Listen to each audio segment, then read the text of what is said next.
Ryan Long returned for his 6th game on Jeopardy. He won a 5-day total of $105,801, securing a spot in the Tournament of Champions. My Bialik's instruction was, perhaps it was a beaded necklace handmade for a champion by his 8-year-old son that allowed Ryan Long to secure his 5th straight win yesterday, solidifying his spot in the Tournament of Champions. We know he'll be joining some of this season's greatest, like Amy, Matt, and Mattea. Like Amy, Matt, and Mattea this November, but today he faces 2 new challengers, Anli May and Tony. So we went from fans gravitating toward a competition between Matt, Amy, and Mattea, to Ken Jennings comparing Mattea to Matt and Amy, to the Jeopardy staff comparing their averages. Seriously. And now, all 3 champions are mentioned in Mayim's preamble. Did I mention I miss seeing Matt, Jonathan, and Amy together in different articles? Going back to the Jeopardy comparisons, comparing Mattea's averages to Matt and Amy just doesn't feel the same. I also just remembered the only time Matt, Jonathan, and Amy were mentioned in Ken's preamble were on Mattea's 7th or 8th game, one of those 2. The last time I could enjoy such a moment. What I hope this means, of course, is this is the only time Matt, Amy, and Mattea are ever mentioned together in a preamble, and that they're never mentioned in another one.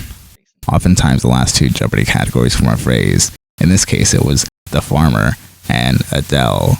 Mayim and the audience laughed. And Adele. Ryan, you'll select first. Mayim's laugh is actually kind of sweet. I can only assume it was the farmer in the Dell, which I only knew existed after I looked it up. Tony got the first daily double.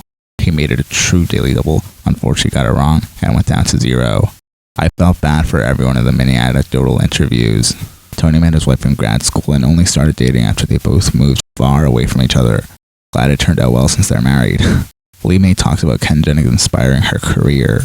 The Jeopardy YouTube channel posted, "Thank you, Ken." I think this is the 2nd time Ken is mentioned by Mayim. The first was the game Matt Amodio lost, if I'm not mistaken. I was afraid of the day the anecdotes wouldn't correspond to the co-hosts. Meanwhile, Emily Levant's anecdote was meeting Mattea Bialik before on the set of Blossom. She mentioned she was excited because she got to see her first celebrity crush live. I mean, at least she remembers who hers was. I didn't even remember mine. It was mine. I'm kidding, it wasn't. I didn't even know she was in Blossom until after I heard of Blossom. I just didn't know that she was in it. I think mine was either Gwen Stefani or Drew Barrymore. Ryan's anecdote was he used to work at a bar and took what he thought would be an iconic photo, only for it to not have been taken properly. The Adele category was ridiculously easy. I found myself singing along as Mayim just read the lyrics. In 2015, listeners were greeted with this song, the first single from Adele's album 25. After Tony answered, "What is hello?" Mayim said, "Yes, hello, Tony," to tell him he's correct. Tony answered back, "Hi, Mayim. We coulda had it all. What is rolling in the deep? Never mind, I'll find what is someone like you. I am not a good singer, so I should stop now. Don't forget the lyrics to her beautiful songs. Sometimes we forget because we don't know." She hasn't released anything in a long time. Nobody answered the last question in Single Jeopardy. And I apologize for my bad singing. Lee May was in lead at 5,200. Ryan was in 2nd place at 4,200. And Tony was in 3rd place at 3,200. And it was a close game that all ended in 200. Who's Rand? Yes, Ayn Rand. Mayim pronounces it Ayn Rand. I was introduced to both. Is that why Tony just answered Rand? Ryan got the first daily double in Double Jeopardy. Wagered 2,000. Unfortunately answered wrong and went down to 3,000. Eminem won for the song Lose Yourself from this film. That's the song Amy listened to and played in her head all 41 of her Jeopardy appearances.